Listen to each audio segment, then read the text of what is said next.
சென்னைக்கு என தனியா ஒரு 6 தேர்தல் வாக்குறுதியை கொடுத்திருக்காரு. உலகத்தரம் அளவிற்கு சாலை கொண்டு வருவோம், மழைநீர் வடிகால் பணிகளை 2028ஆம் ஆண்டுக்குள்ள நிறைவேற்றுவோம் அப்படின்னு சென்னைக்குன்னு தனியா ஒரு 6 தேர்தல் வாக்குறுதியை வெளியிட்டு இருக்காங்க. இல்ல அதான் நான் ஏற்கனவே சொன்னேன்.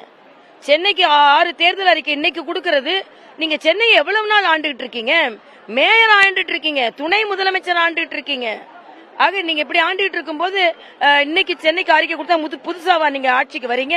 ஆக இந்த சென்னை தேர்தல் அறிக்கையே ஏமாற்றுவதற்கு, மக்களை ஏமாற்றுவதற்கு மக்கள் தத்தளித்துக் கொண்டிருக்கிறார்கள். சென்னை இனிமேல் ஏமாறாது. விஜய் அலை வீசுதுன்ற ஒரு டாக் இருக்கு, அது மயிலாப்பூர்ல தெரியுதா உங்களுக்கு? களத்துல விஜய் அலையெல்லாம் வீசலப்பா. விஜயோட ரசிகர்கள் வேணா வீசிக்கிட்டு இருப்பாங்களா இருக்கும், மக்கள் எல்லாம் வீசல. மக்களுக்கு நல்லா தெரியும்.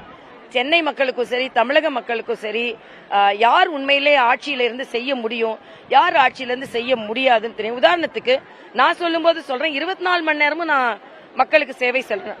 மாசத்துல ஒரு நாள் தான் வர முடியும்னு சொல்றவங்க எல்லாம் விஜய் ரசிகர்கள் எனக்கு பிடிக்கும், நல்ல தம்பிங்க. அதனால நமக்கு ஆதரவு தந்து ஓட்ட பிரியாம வைக்க வேணும்னு நான் கேட்டுக்கொள்றேன்.